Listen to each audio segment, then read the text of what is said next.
Oh, yeah. Is it Saturday already?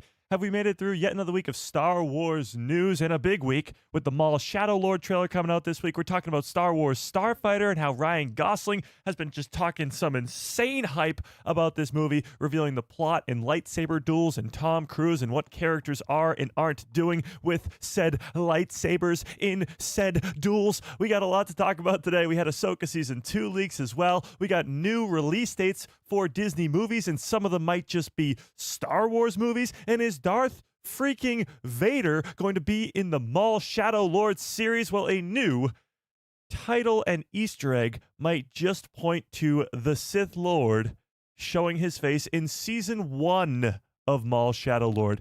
Yeah, that's right. We got a lot to get into and not a lot of time. So without further ado, let's dive into all of it. What's up, everybody? How's everybody doing on this fine Saturday afternoon? So we're talking about Starfighter today. We're talking about the Mandalorian and Grogu. We got some stuff for that. Maul Shadow Lord is in like 16 days. We're 2 weeks away from the next Star Wars project.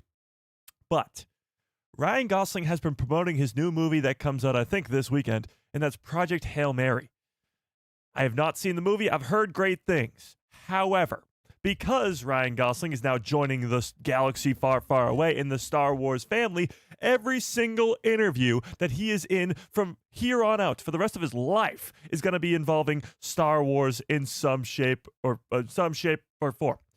And now we are getting so much information in terms of lightsaber duels, our characters Jedi, our characters not Jedi, and confirmation of this muddy lightsaber fight with Tom Cruise directing behind the camera.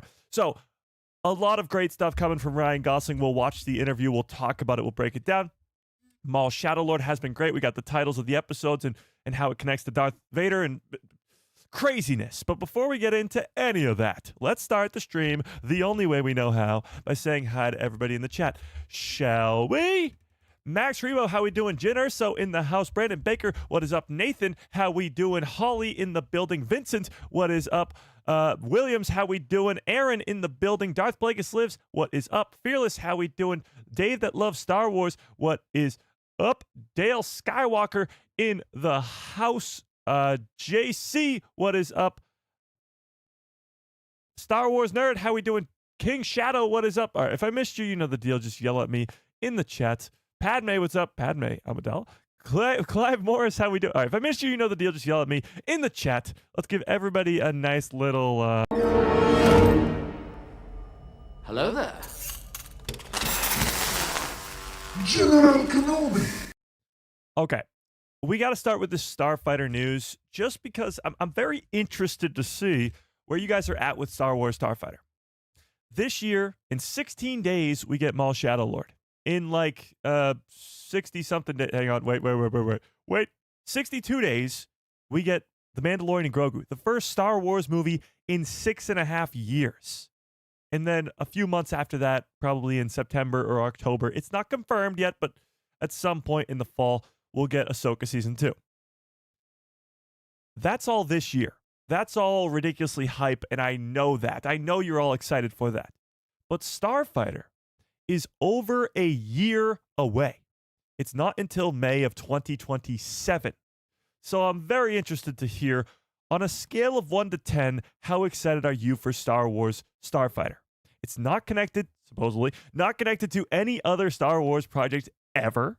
It's post-sequels by 5 years. And it's a brand new cast and crew, loaded cast with Ryan Gosling, Amy Adams, Matt Smith, etc., and directed by Sean Levy. Where are we at in terms of hype level for Starfighter? It's over a year away. It's not like it's coming in 16 days like Maul Shadow Lord. We got a long way to wait for this movie, and we don't have a trailer. And we don't really have much in terms of plot. I guess Ryan Gosling will be giving us a little bit of that today. But where is our hype level at for this film? Tell me in the chat. And actually, let's put up a poll. Let's put up a poll. All right, let's do this. If you have not already, smash a freaking like in this stream, and let's do this. Which, there we go. Star Wars project are you most excited for. I'm putting Starfighter at the top just to see if it changes anything. Starfighter, Mando, and Grogu. Those are your 2 movies. And then I'll just do the 2 shows for this year too. Maul, because it's in, 16 days. Shadow Lord. And Ahsoka Season 2. Personally, if you were to ask me this question, which I know you guys are dying to know, if you were to ask me this question, it would be Ahsoka Season 2 by a wide margin. By a very wide margin. Ahsoka Season 2 just has the cliffhangers of Season 1. It's got the Mortis gods. It's got the Grand Admiral Thrawn. It's got everything I could possibly imagine. A lot of my favorite characters in Star Wars. Ahsoka Tano, Hera Syndulla, Ezra Bridger, Grand Admiral Thrawn. They're all in that show. So, yeah, that one is, like, it's not even close. But Starfighter would be at the bottom of that list for me. Maybe it's because it's not until a year from now. Maybe it's because we're 2 weeks away from Maul Shadow Lord. But just for some reason, for me personally, Starfighter's at the bottom of the list. So I'm interested to see where you guys put it as well. And let's get to the Ryan Gosling of it all, shall we? Look at these scores. So some people are really, really excited. I got some 9s, some 10s in the chat, but I also got some 4s, some 3s, some 3.5s, some 5 or 6s. People are... It's hard to be excited for something when you really don't have much to get excited about. Yes, you have the cast, which is cool. The fact that there's going to be lightsaber duels, that's confirmed. And Sean Levy's directing. Sounds cool, but it's not connected to anything we already know and love. It's in Star Wars, but it's not connected to the Skywalker saga, at least so we think. And it's post-sequels. In the sequel trilogy, tends to leave a bad taste in some fans' mouths. However, let's take a look at this. So, recently, as in yesterday? Yeah. Yesterday, Ryan Gosling was on the Happy, Sad, Confused podcast with Josh Horowitz. Shout out to Josh Horowitz. And he was asking about Star Wars, and specifically Tom Cruise. So let's take a look at this. All right. Let's start here. I'm just curious, like, you obviously grew up with Star Wars, right? Like, 1 to 10, how obsessive a Star Wars kid were you, and what does it mean to you? I didn't see it until very late. Seriously? Yeah. I You had were Star watching Wars. Days of Our Lives instead of Star Wars? I was watching Days, yes. But I... Usually, huge red flag for me. Not a Star Wars fan. I guess it more so would be a problem for me if it was a writer or a director. The actors, I don't really care too much. But why isn't it? Well, that would be because of Andor Season 2, Andor Season 1. Tony Gilroy, a renowned non-Star Wars fan making Star Wars projects, he has changed the way I look at all this stuff, because why would I not be okay with Ryan Gosling not being a huge Star Wars fan his whole life when Tony Gilroy gave us one of the greatest Star Wars projects of all time, and he is, well, quote-unquote, not a Star Wars fan. Well, not a big-time Star Wars fan. And we'll continue. I had Star Wars sheets. The first sheets I ever had were Star Wars. Right. And I had them in my trailer when I made the movie. Same Why is that sheets? weird? Don't make that weird. I didn't know. That was involuntary. I can't control my face sometimes. But why did you think it was weird even for a second? Wait, what, are they the same childhood sheets, or you like went on eBay? You're like, So let me I find still those. have the childhood sheets. My mom kept them. I didn't keep them. I didn't say anything. When I told my mom I was doing the movie, she was like, I still have the sheets.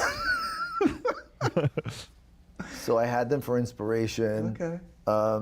Now that you've made it weird. No, I didn't make it. It's a sweet story. No. That's fine.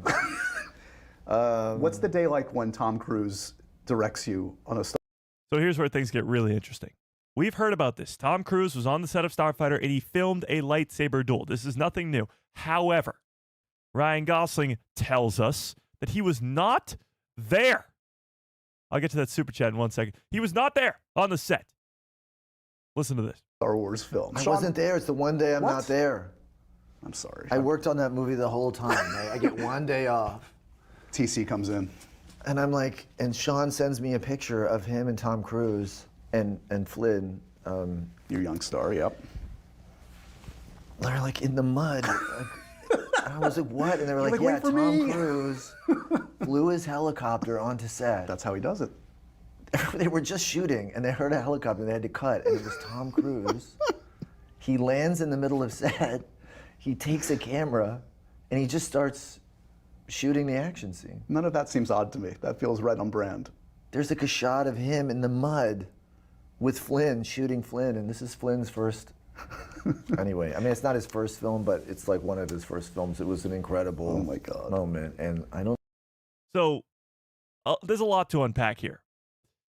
First and foremost, Ryan Gosling is not involved with the lightsaber duel scene, at least the one that Tom Cruise did come to set and direct. Yes, Tom Cruise, badass action star, lives it in the real life, comes in a helicopter to set and films a lightsaber duel on Star Wars. Badass, awesome, cool, whatever. The more intriguing thing is what Ryan is talking about here. He was not on set. Like, the one day he had off was when they filmed the lightsaber duel. This is making me think, and tell me in the chat if you agree, Ryan is not a Jedi. Ryan is not a lightsaber wielder at all, I don't think. And I know I asked this question last stream, but I'll ask it again. Do you think Ryan Gosling will be wielding a lightsaber and be a Force user in Starfighter? Yes or no? Tell me in the chat. I think the answer is no. And I think this interview kind of proves that. If the one day they have a lightsaber duel, now granted, there could be other lightsaber duels in this movie, and I hope there are. But the one day that we know for a fact they were filming a lightsaber duel, Ryan Gosling was not there? And if that's not cool enough, and if that doesn't give us enough information, he confirms that Flynn Gray was there, and he's a part of the scene. Meaning, this is not a flashback because Flynn Gray is a young kid. He's 14 years old or something like that. So it's not a flashback because he's going to be 14 years old for the entirety of the movie. But it could be how we get to the plot of the movie, or at least get thrown into the plot of the movie. Because we learned, or at least it was a leak, so take it with a giant grain of salt, but we learned many, many moons ago, I would say 6 to 8 months ago, that Amy Adams is rumored to be playing a Jedi, a former Jedi, in this movie, and her son is Flynn Gray, and Flynn Gray will be Force sensitive. And if those rumors are believed to be true, and again, take it with a giant grain of salt, then this truly is where the fun begins. This is where the fun begins. Because that would mean that this scene that Tom Cruise filmed in this muddy whatever with a lightsaber duel was between Amy Adams as a former Jedi versus our main villains. And that means our main villains wield a lightsaber. And it's either Matt Smith or Mia Goth, and there's this epic lightsaber clash between Amy Adams and Matt Smith, or maybe Amy Adams and Mia Goth. And in that fight, you have Flynn Gray's character escaping somehow, some way. A mother trying to protect her child and have him escape. And that's where we get to Ryan Gosling's character. He is the reluctant caretaker, so to speak. He's the Din Djarin of this story. It's very much a Mando story told over again. A Hunter and Omega, a Din and Grogu. This is Ryan Gosling and Flynn Gray.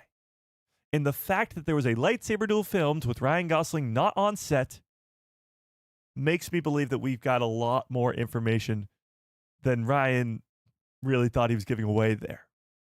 Because if he's not there, that means that Flynn Gray has some sort of experience with a lightsaber or with the Force in all the leaks and rumors of Amy Adams playing his mom and a former Jedi.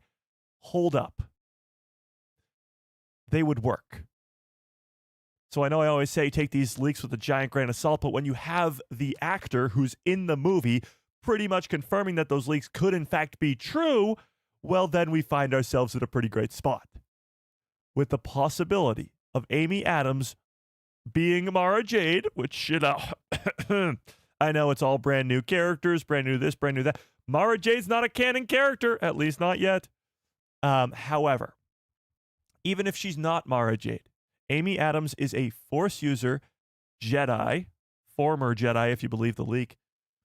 And that would mean she'd have to be a part of Luke's Jedi Temple, not the Order 66 Old Republic Jedi. She would be way too young for that. So things got a whole lot more interesting when Ryan Gosling sat down with Josh Horowitz. And let's rewind and watch it again.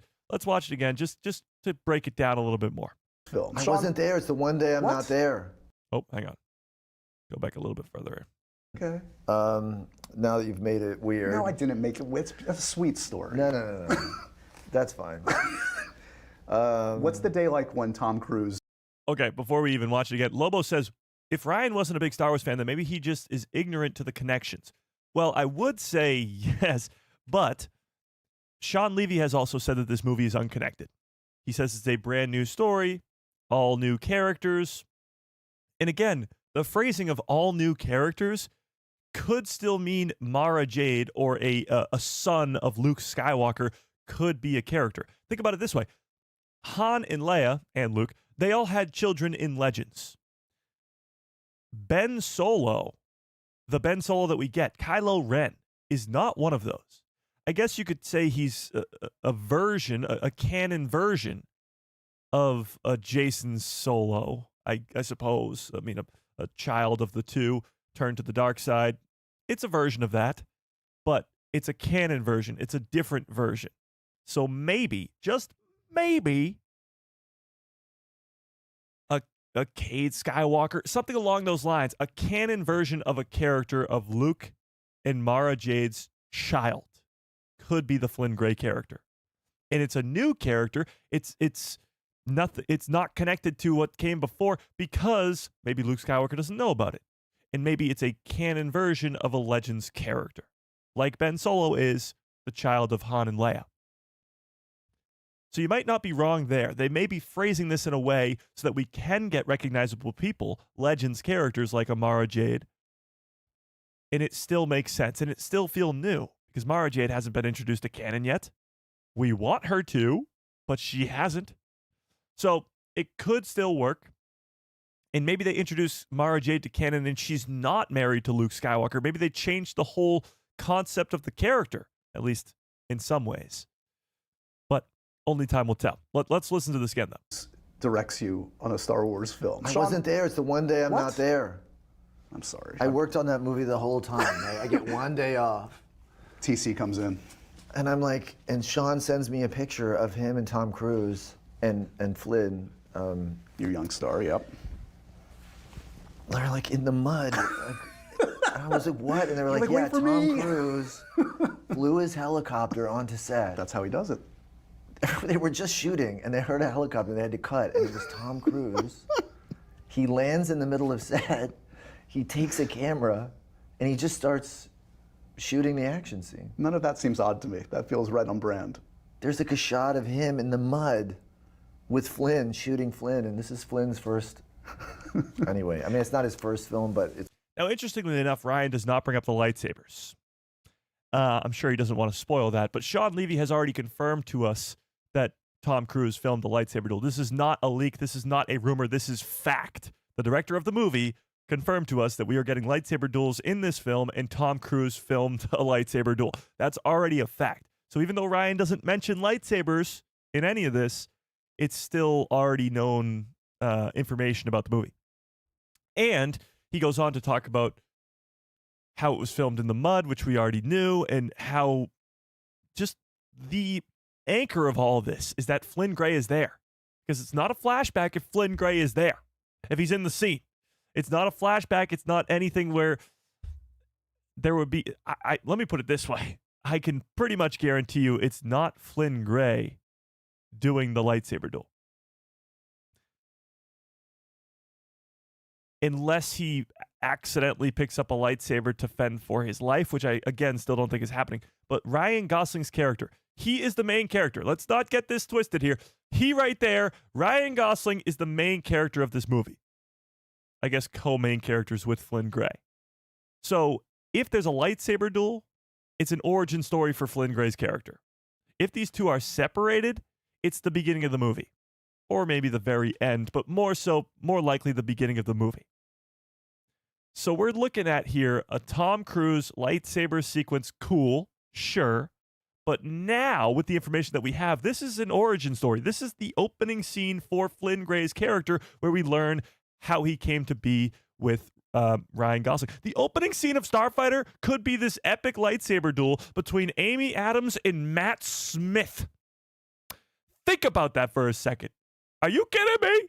The opening scene, if we're lucky, if our fanboy dreams come true, the opening scene of Starfighter could be Mara Jade versus our brand new big bad in the Star Wars universe, the next possibly Palpatine, the next possibly Vader of Star Wars, with Matt Smith or Mia Goth or Mia Goth fighting with lightsabers to set the tone. This could be one of the greatest openings to a movie ever. Are you kidding me? Now, it does beg the question, lightsaber duel? You need lightsabers on both sides. So I ask you, Chet, who are the villains of this movie? Who are Matt Smith and Mia Goth playing? Sith Lords? A Sith Lord? And why are they wielding lightsabers? And why are they hunting down this child? It clearly is going to set the tone for why Flynn is so important and why Matt Smith and Mia Goth are hunting him down. Because that's the only plot that we have about this movie. Ryan Gosling is taking care of this child who's being hunted down by these evil people. We don't know who the evil people are, but we know that they're hunting down Flynn Gray. Why would they want a 14-year-old child? What's the purpose? Who are these guys? Those are the questions we need answers. And if they're having lightsaber duels, then they must be wielding a lightsaber.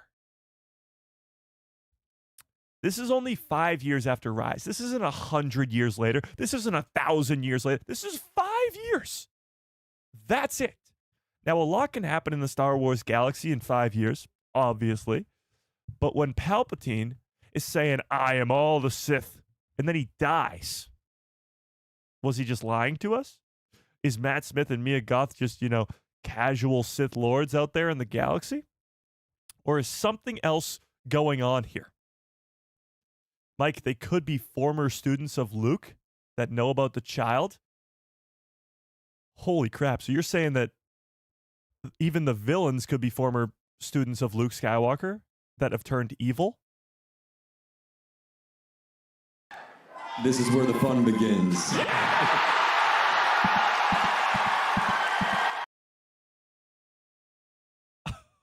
Yes, please. Are you kidding me? That would be insane. So what you're telling me is, if Amy Adams is playing a former Jedi, Matt Smith and Mia Goth are also former Jedi that have fallen to the dark side, and they all come from Luke's Jedi Temple?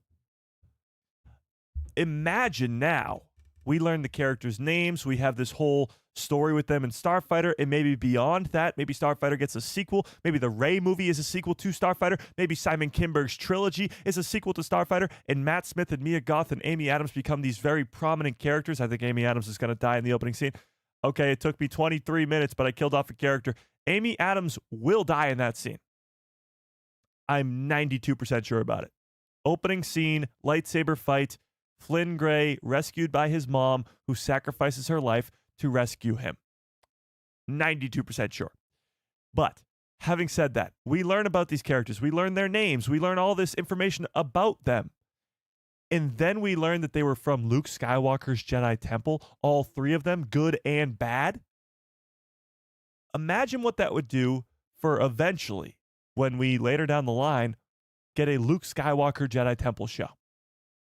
Probably an animation, but still, imagine when we get a Luke Skywalker Jedi Temple show and we watch Luke Skywalker train those three characters, Amy Adams' character, Matt Smith's character, and Mia Goth's character. And we know that at least two of them will fall to the dark side. Well, three of them, we know Ben Solo falls to the dark side. But we know at least three of them will fall to the dark side. That would make things a lot more interesting. That would be like watching the Clone Wars and already knowing where Anakin and Obi-Wan end up. We don't know where Ahsoka ends up, but we know where the other two end up. So there's a mystery of where does Ahsoka end up, but we still are... Every time you see Anakin do something horrible, you're like, oh my God, he's turning into Vader. And you get that same thing with these characters in that show. If you find out that they were once former Luke Skywalker's Padawans, that would be awesome. I love it. I love it. Yeah. That would be incredible. Megamind. What? Do you think that we will be introduced to a new Sith in an upcoming project that could be in Starfighter? I'm so glad you brought that up.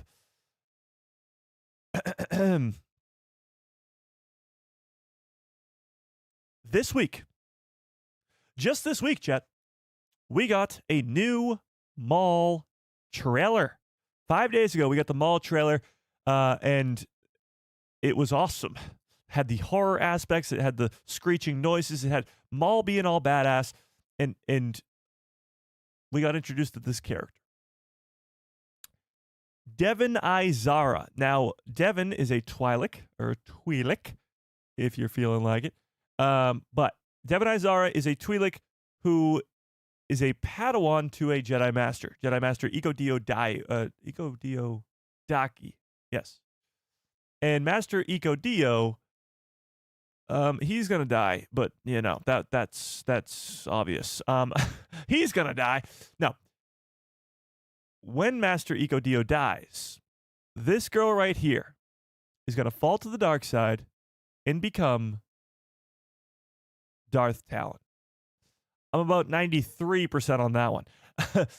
She's going to become the canon version of Darth Talon. Now, John Groom brings up a great point. Could this character that we are seeing being introduced in Maul Shadow Lord in 16 days eventually become Mia Goth in Star Wars Starfighter? 5 years after the sequel trilogy. So let's do some quick math here. We are right after Order 66. So we are around like 18, 19 BBY. This girl's probably, I guess, a teenager. Let's say 15 for a nice 5 number. I was going to say round number, but 5 is not round. Let's say 15.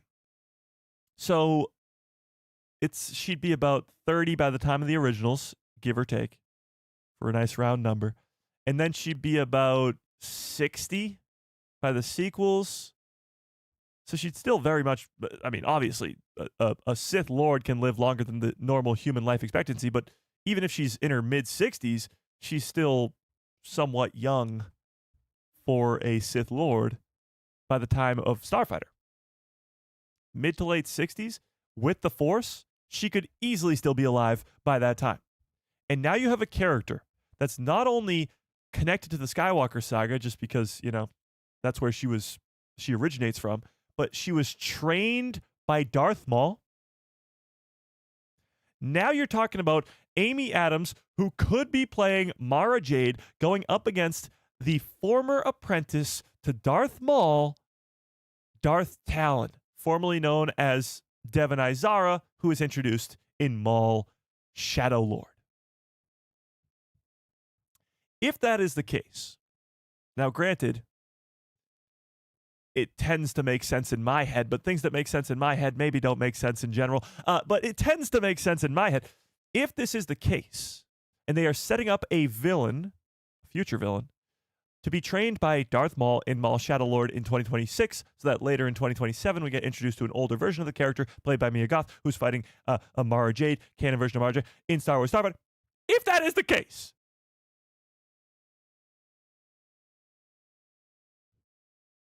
we're living a great life here, chat. Star Wars fans will be eating well for the next, God knows how long, foreseeable future. Many, many, many years. My goodness, that would be a great time to be a Star Wars fan. If they're connecting the animated shows about Darth Maul to the future Ryan Gosling films in the post-sequel trilogy, we are in great hands. The connectivity of the Star Wars universe will never have been greater. We will be in this sweet spot of holy crap, they can do anything. Anything can be connected. When they make Dawn of the Jedi, that can very well be connected to the Rey movie, even though it's 25,000 years apart. Same locations. She's basing her new Jedi Order off of this sacred texts, which were written by those people 25,000 years ago. All bets are off if this is the case. If this is Mia Goth's character, all bets are off. All of them. Because if we're tying it all together here, Ryan Gosling is talking about how he wasn't on set because he wasn't needed when Tom Cruise came on to film a lightsaber duel. Cool enough. You dive a little deeper, you find out that Flynn Gray was there. You dive a little deeper, you find out that there was a leak that Amy Adams is playing a former Jedi, and her Force-sensitive child is Flynn Gray. And now, the lightsaber duel could be, if you take a little imagination and put it with a little insanity, it could very well be Mara Jade versus Darth Talon, and Mara Jade dies sacrificing her life to protect her child, who eventually goes on to be protected by Ryan Gosling's character for the rest of the movie as he's being hunted down by evil Sith Lords. Has your excitement level gone up for Starfighter yet? Because mine has.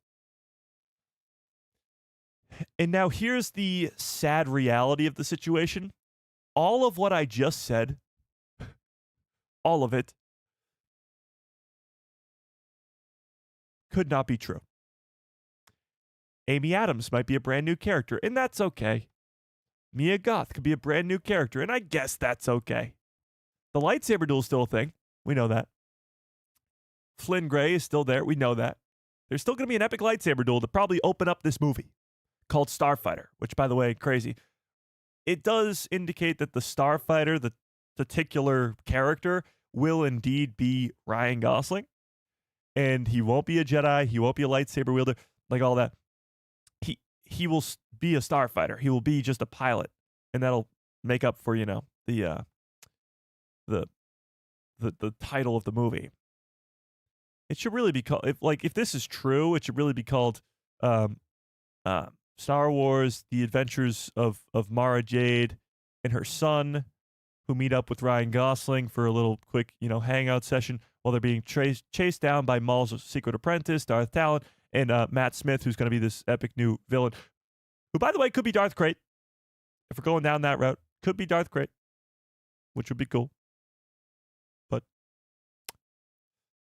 yeah. So, either way, what Ryan Gosling revealed to us here is so goddamn important. Could be the opening scene of the movie. And if it's not, it's at least an early on scene because he's not with the kid. And from what we gather, they're the main two characters, and they're going to spend the majority of the movie together. So this is Flynn Gray's backstory and what happened to him with his mom, and if that mom is indeed Mara Jade. Crazy times. Crazy times. Let's listen to him say it one more time, though, just because it's so insanely hype. Film. I wasn't there. It's the one day I'm not there. I'm sorry. I worked on that movie the whole time. I get one day off. And that's the thing. Like, some people might be like, oh, maybe Ryan's lying because he doesn't want to be like, oh, I was there. I'm wielding a lightsaber. No, he's telling the truth here. You can tell. He's like, I got one day off. Sean Levy's sending me pictures of the two of them on set. Like, this is not, unless he's the greatest liar of all time, this is him telling the truth. TC comes in. And I'm like, and Sean sends me a picture of him and Tom Cruise and Flynn. Your young star, yep. They're like in the mud. I was like, what? And they were like, yeah, wait for Tom me. Cruise. So the whole mud thing, I mean, we could start speculating on planets, and there's a ton of planets that would have mud on it, and maybe it's a new planet. I don't know. But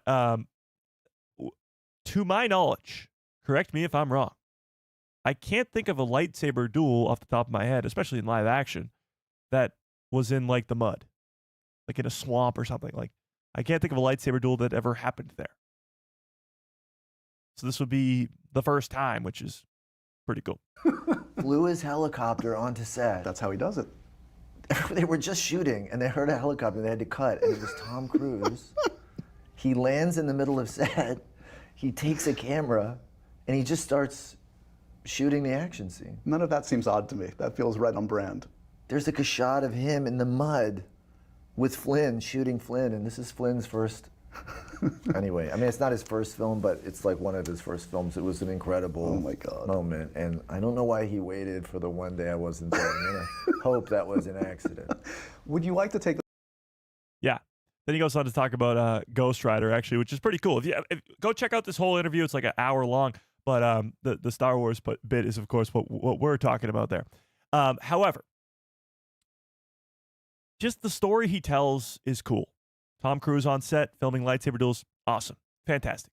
But when you actually dive deep into what we know from the leaks, from the information that we know as a fact from Sean Levy, it starts to paint a better picture. For the first time, we have somewhat of a picture in terms of Star Wars Starfighter and its plot, and it's got me excited. More excited than I actually ever thought I would be for this movie, just because it's post-sequels, brand new story. I don't know what to expect. Having not seen a trailer, having not knowing what's going to go down in this movie, or even, I guess, the premise, so to speak, my hype was not high for this movie. And it's still not higher than the 3 projects that we're getting this year because they're close, they're right around the corner. But still, this has got me so much more excited. When you start to speculate about who the bad guys could be, the possibility of it being this character, Devon Izara, just older, the possibility of Darth Talon being Mia Goth's character, the possibility of Amy Adams being Mara Jade, and even if they're not, the fact that they could be former Padawans of Luke Skywalker, and that's why they're wielding lightsabers, and some of them just turn to the dark side, and why they're hunting down Flynn Gray's character. When you start to think about it, when you start to speculate a little bit, like we do here at the People Who Love Star Wars, then you get a little excited. You get a little hyped up. This is where the fun begins.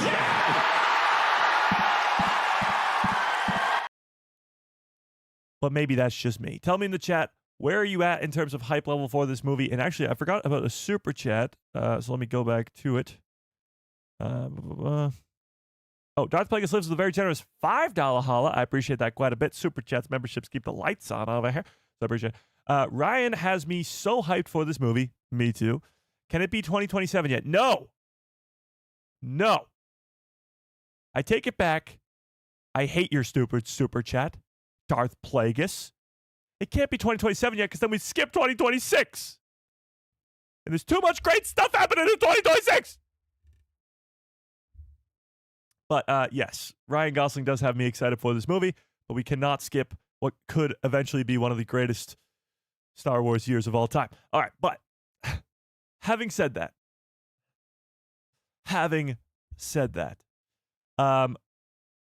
let's go to the mall of it all. So we've connected it to the possibility of this character, Devon Izara, being in Starfighter, which would be absolutely insane. But let's go to the mall of it all and the Darth Vader of it all. Because this character, the greatest character of all time, arguably the greatest character of all time, is it really an argument? Let's be honest. Like, who of any character in existence is better than Anakin Skywalker / Darth Vader? No, a genuine question, chat. Genuine question.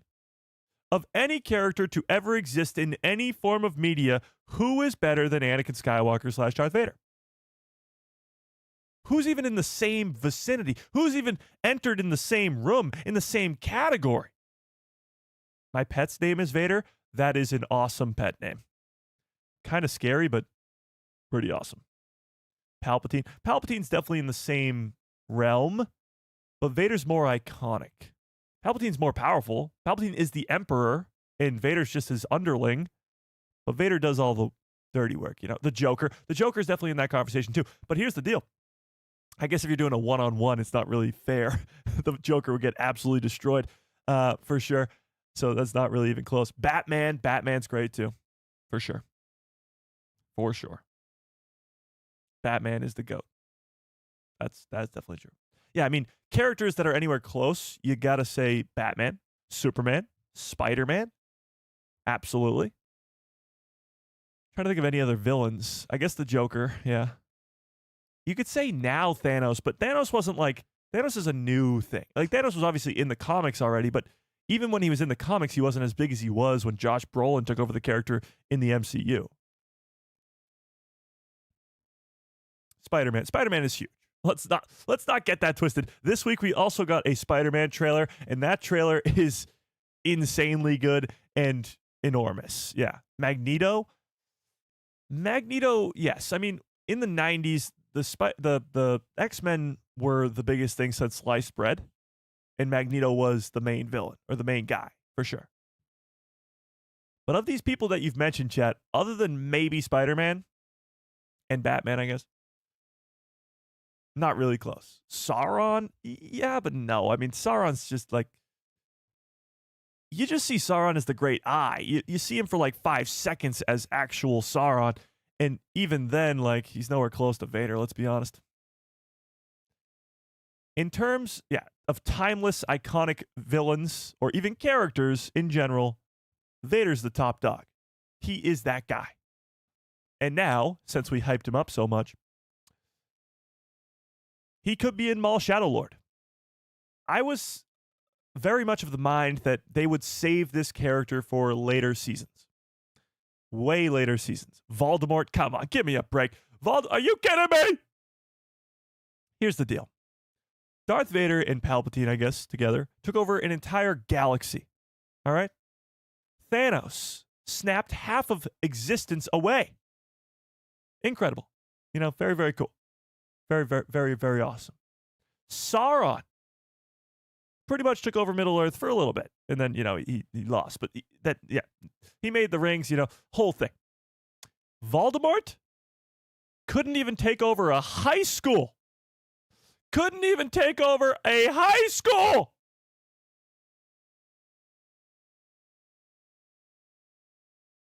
Not even close. Not even close. But now let's talk about Vader, okay?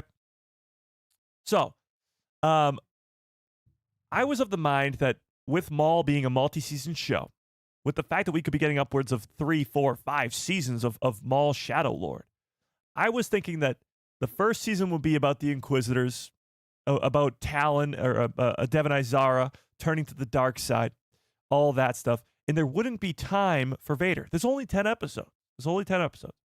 There wouldn't be time for Lord Vader. However, things have changed. Things have changed oh so greatly, because we got the titles for the episodes. What the heck? What did I just do? We got the titles for the episodes for Maul Shadow Lord. And we looked at these on Thursday's live stream, but after taking a closer look and being informed by the interweb, there was something very interesting, let's say, about this specific title of this specific episode. Where is it? Okay, so let's take a look first at this, and then we'll go, from there. Where it chat? There it is. So here is our episode titles. 2 episodes per week starting on April 6th. We knew that already. So the first 2 episodes, The Dark Revenge and Sinister Schemes. Episode 3 and 4, Whispers of the Unknown, Pride and Vengeance. 5 and 6, Inquisition and Night of the Hunted. 7 and 8, Call to the Oblivion and the Creeping Fear, which keep that in mind. And episode 9, Strange Allies, and 10, Finale. Strange Allies has me the most intrigued just because of who that could possibly be. You're talking a Sage Ventress. You're talking maybe some bounty hunters. We don't know. But the big one is episode 8, The Creeping Fear. Does anybody know why that's important? Does anybody know? If Mia Goth is Talon, then who is Matt Smith's character? Matt Smith could be playing a brand new character, could be playing Darth Craig, could be playing anybody. We don't know. But finale, I'm assuming that the finale has a name to it that they just can't tell us yet because they don't want to spoil something. Or it is finale. But I hope it's not, because that kind of means the end. Yes, so some of you got it right. Let's take a look at this. Star Wars is resurrecting a bizarre deep cut reference. Maul gets a little nostalgic. Take a look at this. Star Wars fans will search anywhere and everywhere for spoilers. Not like we haven't just been doing this for the last 45 minutes, but even among things that exist specifically to avoid spoilers, like working titles for movies. Famously, Return of the Jedi was filmed under the name Blue Harvest. Wait, wasn't it? Was it Return of the Jedi? I thought Empire Strikes Back was filmed under Blue Harvest. Maybe I'm wrong. But to avoid undue attention while filming, because, the sequel to Star Wars, like the biggest thing since, Fire, well, Attack of the Clones was ironically called Jar Jar's Great Adventure, which, by the way, I didn't know about this until I read this article yesterday. Awesome. The working title for Attack of the Clones. Think about it this way. After The Phantom Menace released, there was 3 years until Attack of the Clones. Fans absolutely shit on the character of Jar Jar Binks. Just because Star Wars fans, and I put fans in quotations, are like, the worst possible human beings. And I'm not talking about you guys, not everybody, but some of them, go after actors and their personal, lives, and just horrible people. But after all the backlash from Jar Jar, after all the hatred for the character, George Lucas said, fuck you guys. He said, I'm going to make the working title for Attack of the Clones Jar Jar's Great Adventure. It's so awesome. That is so good. But now a lesser known working title is getting a second life. Maybe it's just an Easter egg, but maybe there is some secret story implications at work. Disney Plus recently released the schedule. Oh, we got a super chat. Hang on, we got a super chat. Oh my goodness, the Typhoonian with a very generous $10 holla, I appreciate that quite a bit, says, like I said in the Discord, they created a high-quality model for Vader in the Tales of the Empire for a reason. I wouldn't be surprised if this scene of him in the Inquisitors is from Tales of the Empire, or from Tales of the Empire, will be a part of Episode 5. Okay, I'm very glad you brought that up. I appreciate the super chat quite a bit, but I haven't gotten there yet. God! But I appreciate it. Now that I've been so rudely interrupted. No, I'm kidding. It's a joke, chat. It's a joke. But now that I've been so rudely interrupted, let's continue. Disney Plus recently released the schedule and episode titles for the upcoming animated series Maul Shadow Lord. Starting April 6th, 2 episodes will be released per week. Don't forget about that, chat. Per week, 2 episodes until May the 4th, a.k.a. Star Wars Day. But the most interesting episode doesn't come out then on May 4th. It's the week prior, on April 27th, that we see the arrival of episodes called Call to the Oblivion, which that in and of itself sounds really cool, and The Creeping Fear. And this was what we just looked at. The Call to the Oblivion seems like an original title, but The Creeping Fear may be familiar to Star Wars fans of a certain age. Imagine. Cast your mind back, chat. Close your eyes for a second and try to imagine. Imagine. The year is 2004. And you're still reeling up from the events of Attack of the Clones. Is this annoying? Maybe I should stop now. We'll keep going. There's one more movie between Anakin and Darth Vader. You know that. You don't know what it will be called.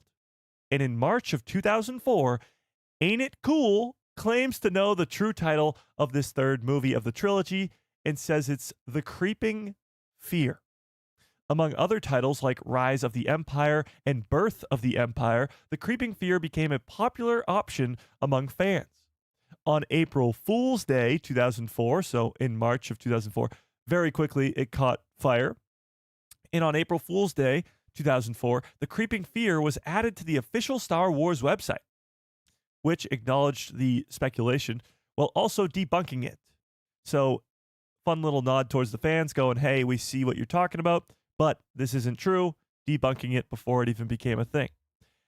Or maybe it was the working title and they had to change it and then they debunked it by doing that. Now, the Creeping Fear is back in a new context. In the prequel trilogy, the Creeping Fear refers to Anakin's fall to the dark side. After all, fear leads to anger. Anger leads to hate. Hate leads to suffering, as the great Yoda once said. But what could the Creeping Fear mean to Maul? Maybe it doesn't mean anything to Maul specifically, but we'll get to that. It's possible that it could be in reference to the dark side, meaning by means of the Inquisitors, who are expected to play a major role in Maul Shadow Lord. But even there's an episode called Inquisition. So there's a possibility that this is in reference to the Inquisitors. I actually think, and I forget if this goes on to talk about it, it could be in reference to the creeping fear, because it was Anakin falling to the dark side. It could be in reference to Devon Izara, this character falling to the dark side. And that would mean that we would have to wait until episode 8, Creeping Fear. We'd have to wait until episode 8 for this character to officially fall to the dark side.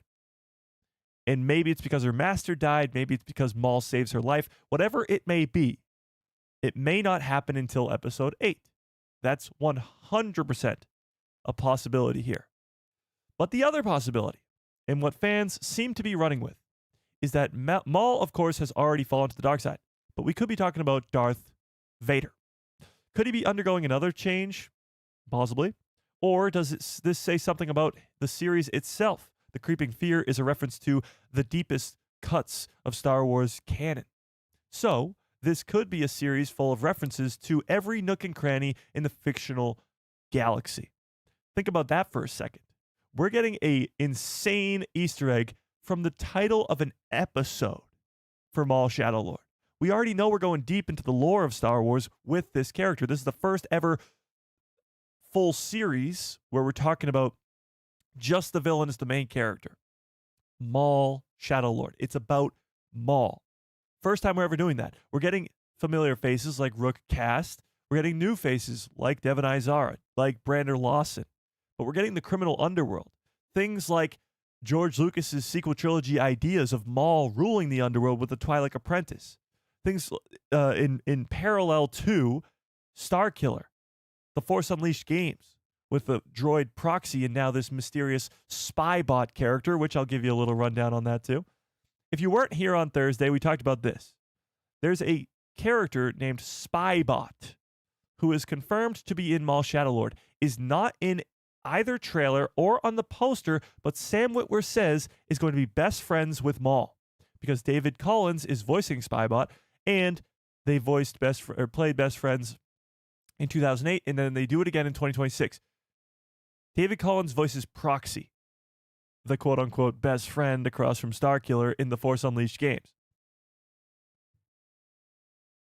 So with connections to Starkiller, connections to the Force Unleashed games, connections to George Lucas's sequel trilogy, ideas based off of George Lucas's sequel trilogy, and now The Creeping Fear. The title, or working title, I suppose, fan working title, of Revenge of the Sith. Easter eggs and pulls from all different corners of the Star Wars galaxy are being pulled into Maul Shadow Lord. So, needless to say, expect the unexpected. Now, let's talk about the reference to Vader specifically.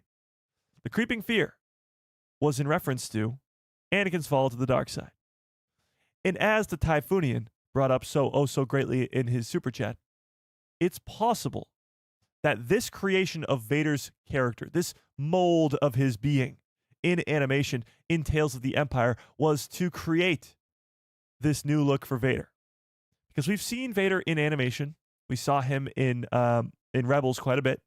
But that Rebels look was a very different type of animation. And now, granted, Maul Shadow Lord is doing a new style of animation as well, but this is a whole lot closer to what we'll be getting. So now they have the rig, they have the experience, the model for Maul.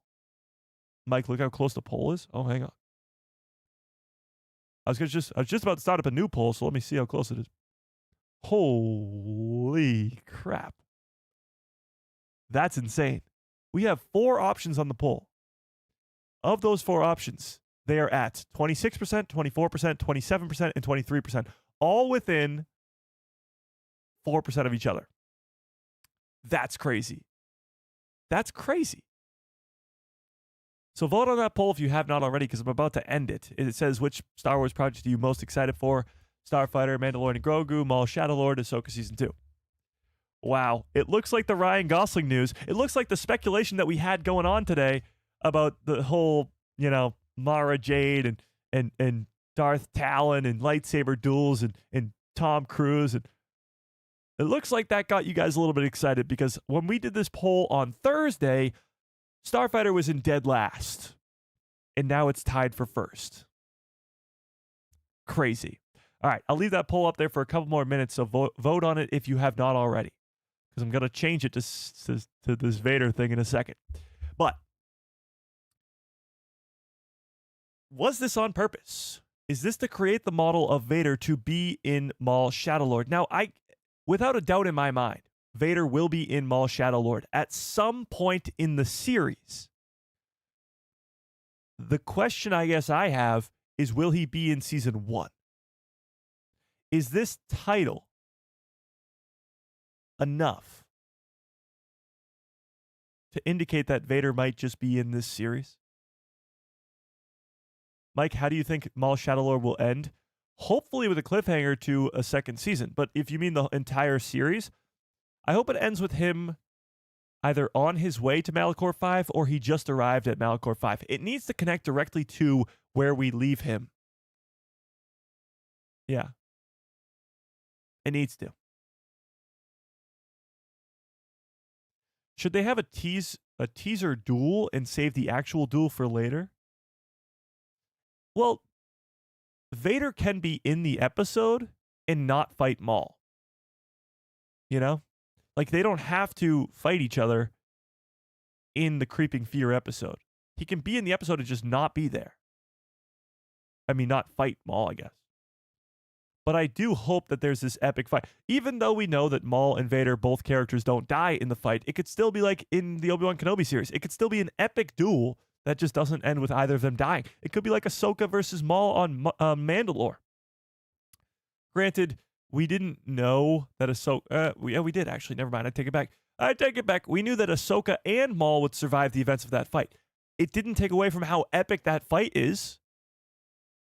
So a fight between Maul and Vader could be so insanely cool. The way that they can do it with the stop motion or even just with the animation, the way that they could do it, like what we got with Ahsoka versus Maul in season 7 of Clone Wars, it could be a top tier lightsaber duel in Star Wars, even though both characters survive it. And we know that. I would love to see Vader just absolutely beat the crap out of Maul. Like, slice off his metal legs, like really, really just destroy him. Because as much as I love Maul, as much as I love Ahsoka, there's levels to this thing, and Vader's all the way up here. Even with the limitations that his suit gives him, he is still all the way up here. If he fights Maul, it should be an easy fight for him. I mean, maybe a little bit of difficulty because Maul can still jump around, but you're going to see Maul fight Inquisitors, and the Inquisitors are nowhere close to the same level of Vader. Like, not even close. Rebels made that very clear. When Kanan fights the Grand Inquisitor and sort of struggles with the Grand Inquisitor but still can fight him, whatever, and then Vader shows up, and Vader literally just holds Kanan with the Force like it's nothing. You should see Maul fight Marok and fight the Crow or the 11th brother and fight them a bunch, and then Vader shows up and you're like, holy crap, look at the difference. Look at the difference and look at how Maul is going to just absolutely get destroyed by Vader. So even if it doesn't happen in season 1, there will be this big fight. That's where we're going here. Because Maul's whole goal, if you watch the trailer, should we watch the Maul trailer? Should we watch the Maul trailer, chat? Actually, let me put up a new poll here. I'm ending it. Okay, wow. So Maul Shadow Lord did inch out the win here. 28% of you guys say you're most excited for Maul Shadow Lord. 27% say Starfighter. 23% say Mandalorian and Grogu. And in last place, my number 1 is Ahsoka Season 2. I'm sure that will all change very quickly once we get an Ahsoka Season 2 trailer, but that's just for now. Okay. Let's put up this poll. Do you think... Oh, hang on. Do you think Darth Vader will be in Maul Shadow Lord? Yes or no? Yes or no? And let me show you guys what I'm talking about, but we got to watch the trailer first for me to show you, and I just want to watch the trailer again anyway. So let's do that. Should we watch the trailer? Can I also get some good cups follow orders in the chat, please? Bumpa. Oh, wait. Before we watch this trailer, I got to answer this chat here really quickly. Really quickly. Why would you be excited for Ahsoka Season 2? The writing and directing were both horrendous. I got a bad feeling about this. Incorrect. Okay, so Dave Filoni. Let's talk about the man, the myth, the legend himself. The guy who gave us, arguably the greatest Star Wars of all time with Rebels. And even if you don't believe me, or don't agree with me, I should say, on that, created the creator, or co-creator, I guess, whatever. George Lucas, of course, created it, but still, he was the showrunner of Clone Wars. So Clone Wars, let's just go down the list. Clone Wars, Rebels, Bad Batch, Tales stories, and then we go into live action. Mandalorian, Ahsoka, now the Mandalorian and Grogu movie. So here's the deal. Is he probably one of the greatest Star Wars writers / creators of all time? Yes. However, I have seen this complaint quite a bit about the directing of Ahsoka Season 2. And I urge you to go back and watch it.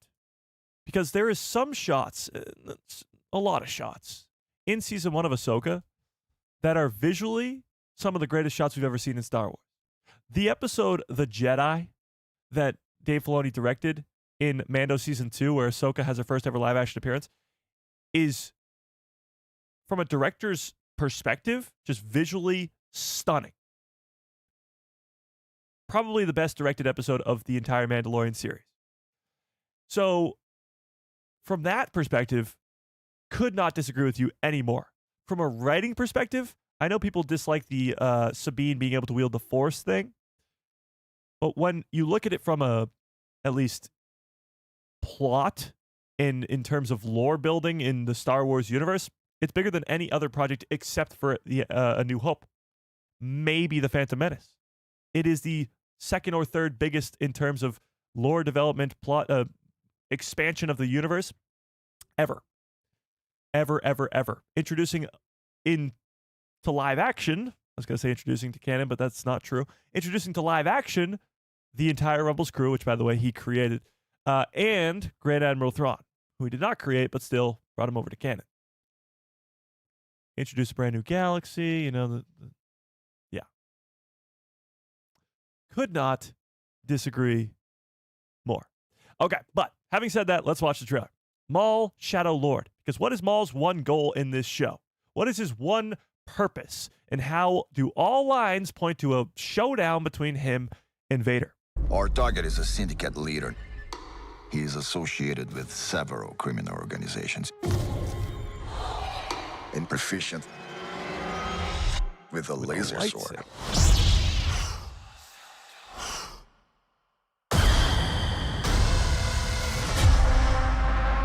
The Empire tried to kill me. Their betrayal demands consequence. And that consequence requires a weapon. Together, we can destroy the Empire. He wants to fight as allies. The Empire may be our common enemy, but Maul will never be our ally. We need to find him, whatever it takes. This is escalating out of our hands. The Empire will want answers. The Empire will lock this planet down. Jedi, where is Maul? I'm right here.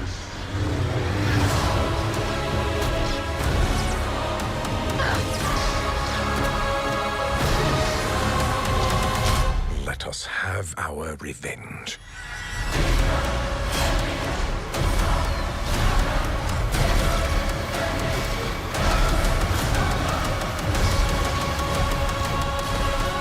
We're not gonna take out the whole empire.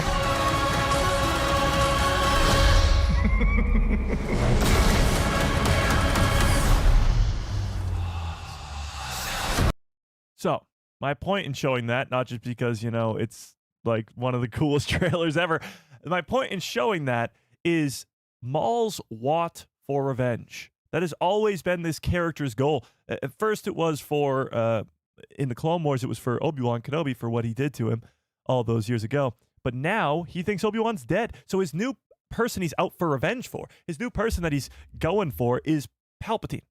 The guy who killed his brother, absolutely destroyed him, took everything from him.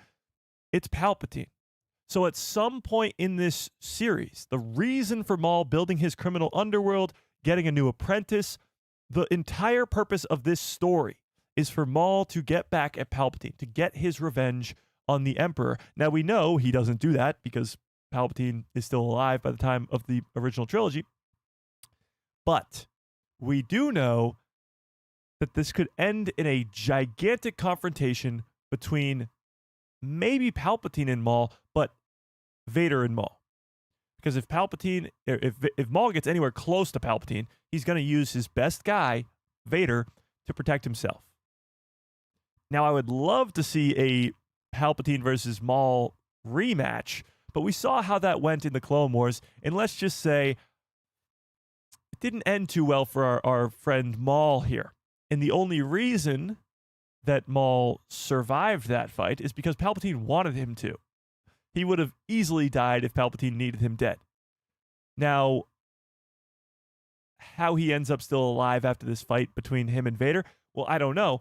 However, I think that's what leads us to Rebels. In Rebels, Maul's lost his freaking mind. He's absolutely insane on Malachor 5. He's just one purpose and one person only, and that's one purpose, one thing in his mind, and that is revenge on Palpatine. That's why he's there. He wants the weapon, which is the Sith Temple on Malachor 5. How does he get there?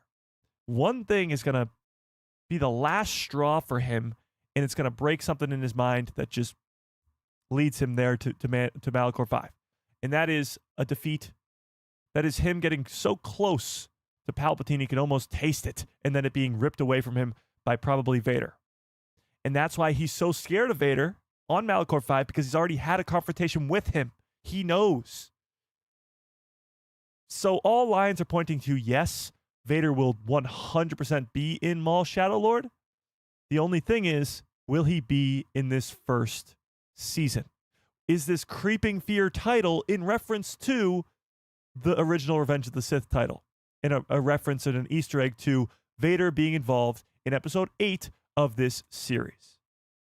This one. With that being said, tell me in the chat, do you think Vader will be in episode 8 of Maul Shadow Lord? Because him being in the show in general is probably like a yeah, no, duh. But will he be in episode 8 specifically of Maul Shadow Lord, yes or no? And while you're at it, who do you think those strange allies might be? I would love for it to be Asajj Ventress, because last year we got the, Tales of the Empire, and it was setting up Asajj to have a greater story. They literally brought her back to life. But tell me in the chat, who do you think those strange allies are as well?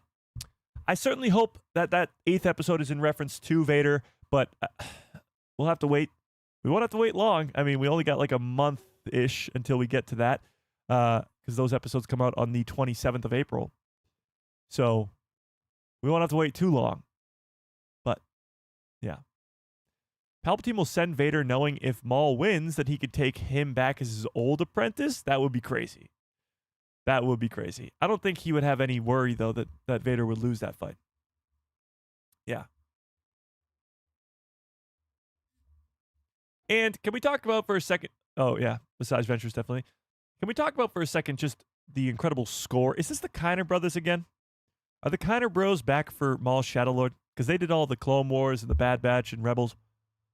I assume they're back for this. I can't wait to see what they can do with the Sith Lord. A Sith Lord? Yeah. I guess only time will tell. But we do have some pretty crazy news that I did not think we'd be talking about today, and that is the fact that Disney just announced a whole new list of where is it? There we go.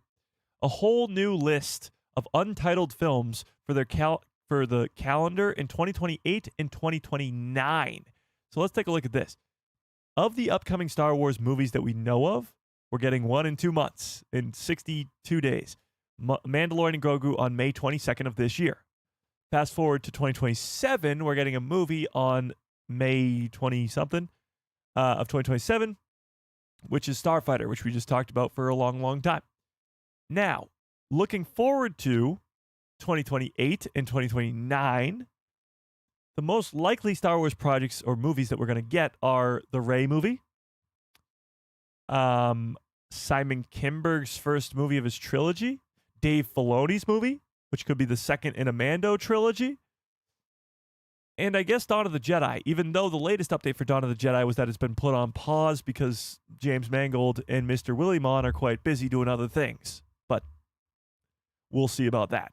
Either way, here we have this list of Disney has placed several untitled films on the calendar for 2028 and 2029, some of which could be Star Wars movies. So let's speculate a little bit here.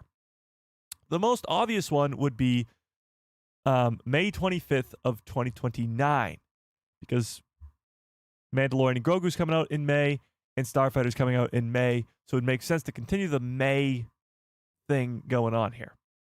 Now, weirdly enough, I think this is because there's already movies set to release in 2028, so this is just adding on to that.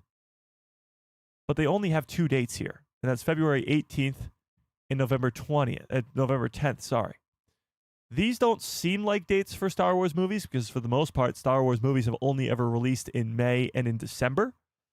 So these are not either of those, but it could be. It could be. Either way, the most likely one that looks to me here is this May 25th. And 2029 could be Dawn of the Jedi. It could be the start of Kinberg's trilogy. But it does look like a Star Wars movie to me. You know, the words and the lettering and the numbering, it looks like a Star Wars movie to me. But tell me in the chat, which of these dates do you think is most likely to be a Star Wars movie, and which do you want to be a Star Wars movie, and what Star Wars movie do you want it to be? What do you want it to be? Because here's the thing. With the announced movies that we have, that we know of, we could be getting a Star Wars movie every year for the foreseeable future. Maybe for the rest of our lives. And that's not even an exaggeration. This year we're getting a movie. Next year we're getting a movie. That brings you to 2028. That year right there.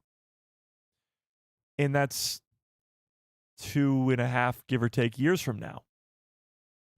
So you could be getting a Rey movie that year. The following year, the second movie of a Mando trilogy. The following year, the first movie of a Simon Kinberg trilogy.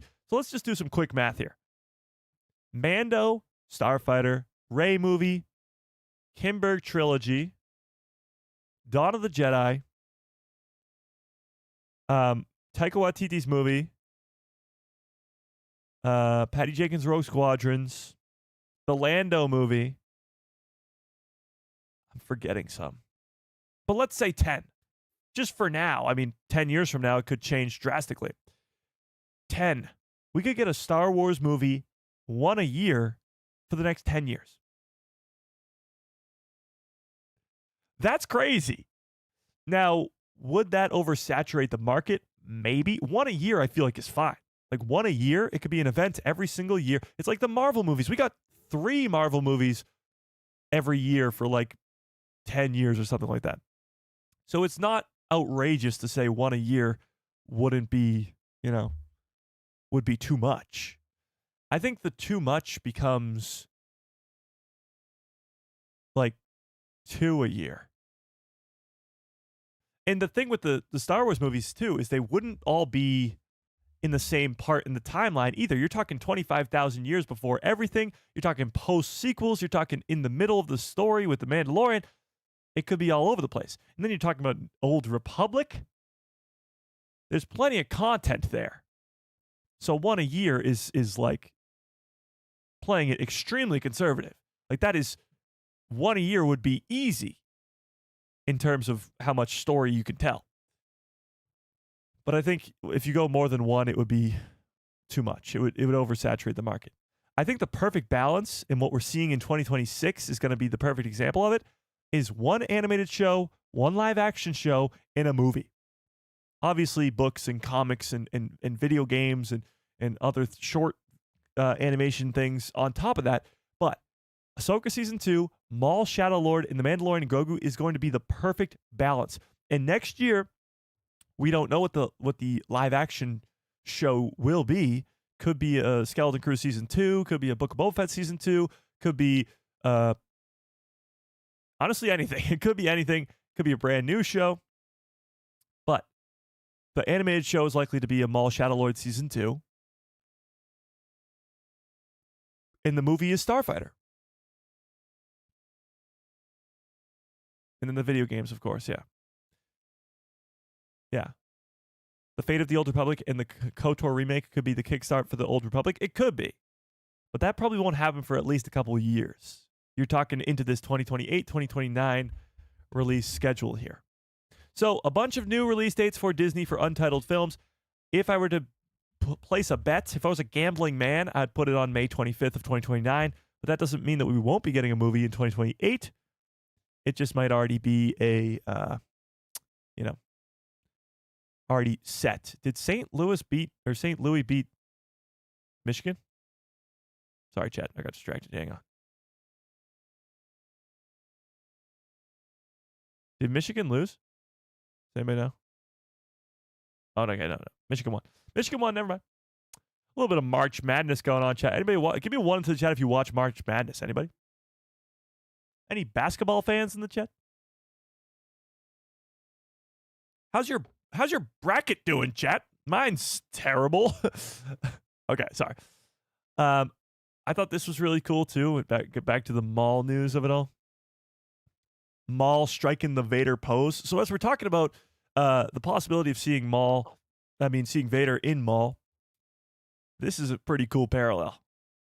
I mean, is it because they were both trained by Palpatine? What's up with that? What's up with that? 2029 is the 30th anniversary of Phantom Menace. Oh my God, you're right. If that means anything. Well, no, wait. 30 years? Yeah, you're right, 30 years. Huh. I mean, there would be a re-release, but I don't think that would be on the schedule like that. I'm not sure, though. So this year is the 10-year anniversary of Rogue One. 2027 would be the 50th anniversary of A New Hope. And then 2028 would be nothing? 2028, nothing? No. 2028 would be the 10-year anniversary of Solo, right? Yeah. So actually, technically, next year is the 50th anniversary of A New Hope, but it's also the 10-year anniversary of The Last Jedi. I guess choose your favorite, I suppose. Yeah. Choose your favorite. My bracket is terrible because it doesn't exist. Valid. Okay. But this is pretty cool. Seeing the two side by side. Another Maul hallway scene where he's taking down the Pikes will be very, very cool. But let's switch our gears a little bit here to Mandalorian and Grogu. Okay? Because there is some Mandalorian and Grogu stuff here. Some more leaked things and all that jazz. But I got to point this out. This post from Vader's Order could not be more on point. Star Wars fans are winning.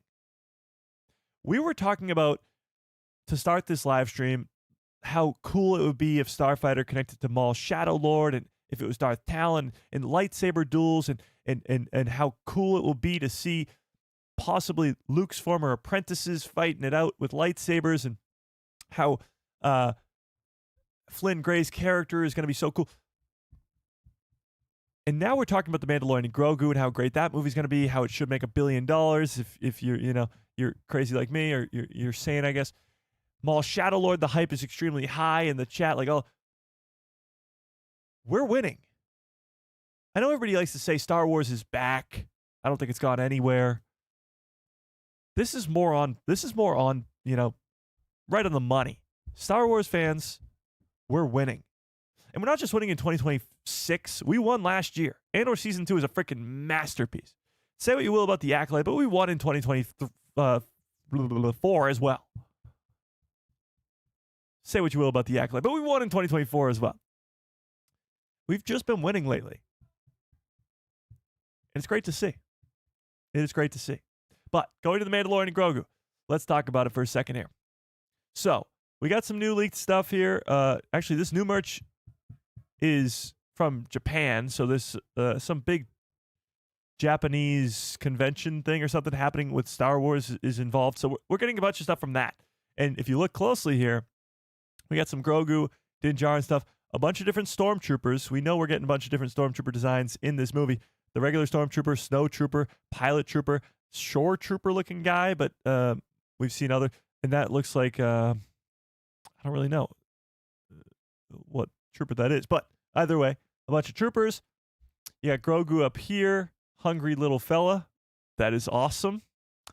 There you got Bounty Hunter, which is Din Djarin, and the Razor Crest up there. This is the way, of course. And then Galaxy's Most Wanted, and it's a lineup of Grogu and the Anzellans, which is great. It does play on the fact, though, that, yes, the Empire is still hunting down Grogu, which would be great.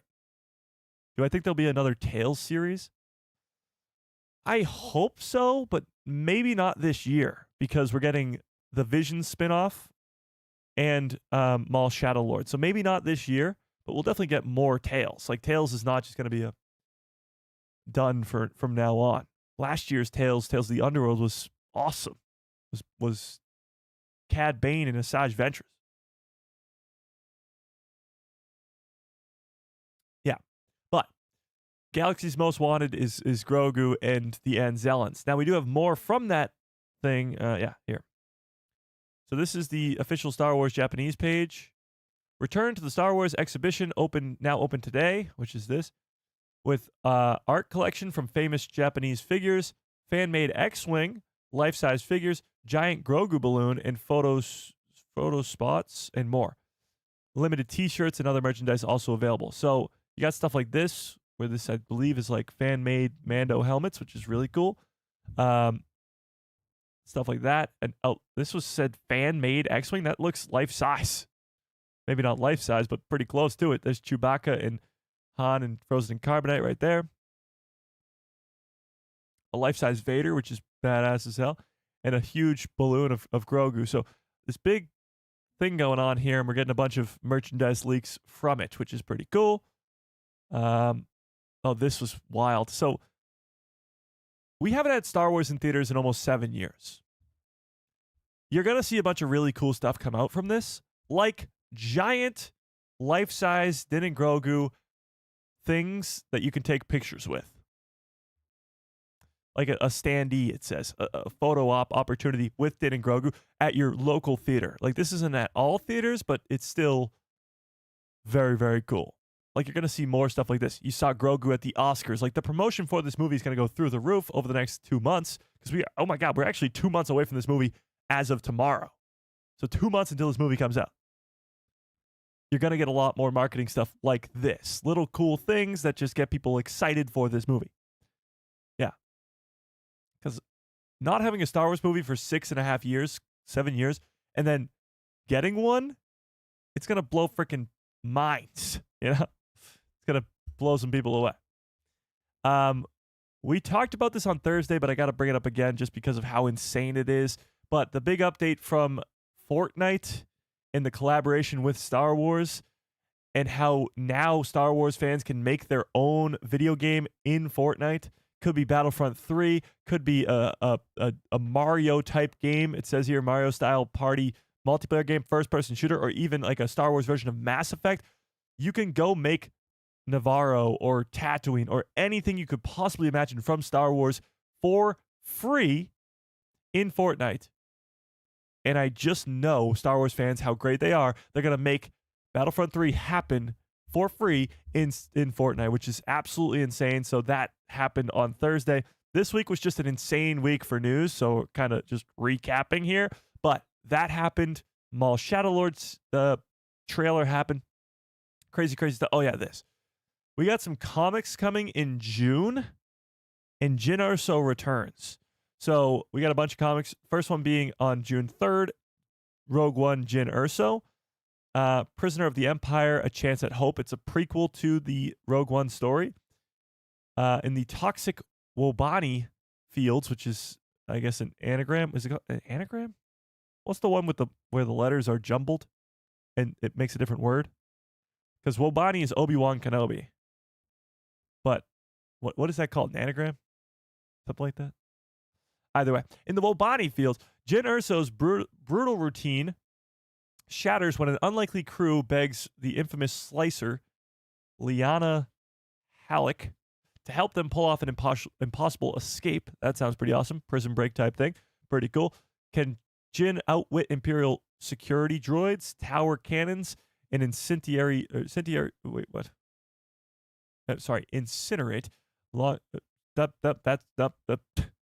English, Mike. To crack the code to keep a frightened young prisoner alive. So a prison break type thing going on with Jyn Erso, and then you'll see all that happen. Prequel story to Rogue One. An anagram. I was right. Let's go. I'm a freaking genius. Then we got also on June 3rd, a Bad Batch, the 4th issue of this Hyperspace Stories one. So the Bad Batch story continues there. The 4th issue of Maul Shadow Lord, Shadow of Maul, the prequel to Maul Shadow Lord. This guy was in the trailer for Maul Shadow Lord, so that's no surprise. That's Brandon Lawson and his Two Boots companion. There's that. High Republic book, comic book coming out there too. Galaxy's Edge. Echoes of the Empire. So you got Rey and Vader and Jabba all on the same cover. Pretty badass with the Millennium Falcon right there. And that's all. So a little prequel to Jyn Erso happening in June with some more Maul Shadow Lord, or Shadow of Maul, happening as well. Yeah. So there's that. Then, did we get to everything? Hang on. Let me see.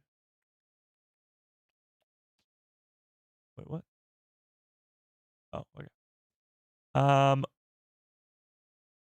We did that. A new Mandalorian skin is coming to Fortnite as well, along with the movie, I am sure. Huh. Okay, we did all that. Whoa, that's pretty cool. Take a look at this. This is comic art for Vader. This is awesome. It's Vader's mask, and inside the breathing apparatus is a young Annie with his pod racing helmet. Oh, that's brutal. That's cruel. Heartbreaking.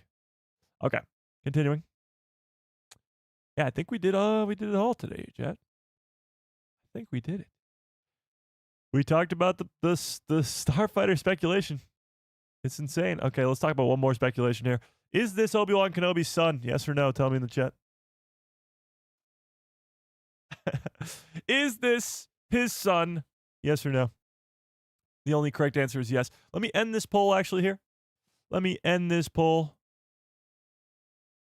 So do you think Vader's going to be in Maul Shadow Lord?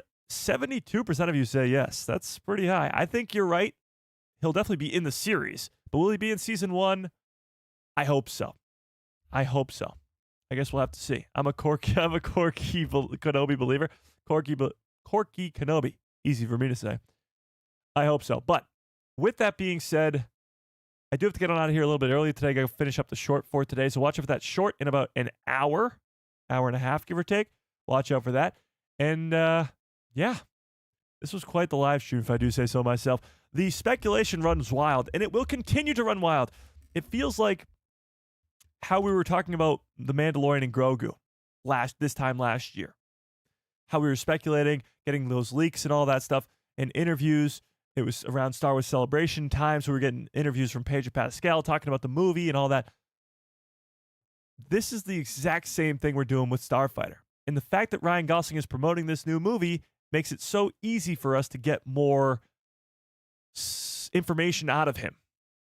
And although he may not know it, he did give us a lot of information with that interview talking about how we already know the lightsaber duel exists and Tom Cruise filmed it, but telling us that he wasn't there on set and that Flynn Gray was, and in the scene, tells us all we need to know about that scene and how it could be Amy Adams fighting a lightsaber on lightsaber, fighting Mia Goth or Matt Smith's character in some sort of origin event in Kickstarter for the plot of this movie. Very, very cool.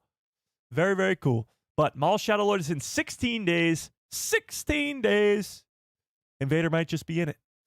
And the Mandalorian and Grogu's in 62 days. And the Mandalorian might just be in it. And the Mandalorian might just die. But if you have not already, smash a freaking like in the stream. I appreciate the hearts, guys. I really, really do. I do see them all the time. I know when you spam them. I see it, chat. And I appreciate it every single time. But if you have not already, smash a freaking like in the stream. Hit subscribe. Hit that bell so you get notified every time I post a video. Blah, blah, blah, blah, blah. You know the deal. Do all that great stuff.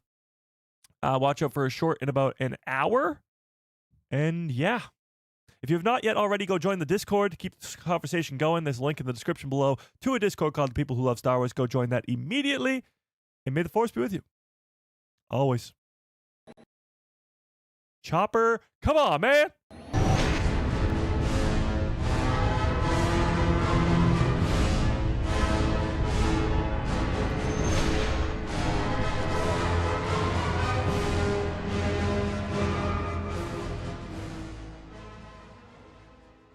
You think it's a joke, don't you, Chopper? Yeah. No. You're going to be taken out of the background. You know that, right? Like, you can't be trusted anymore.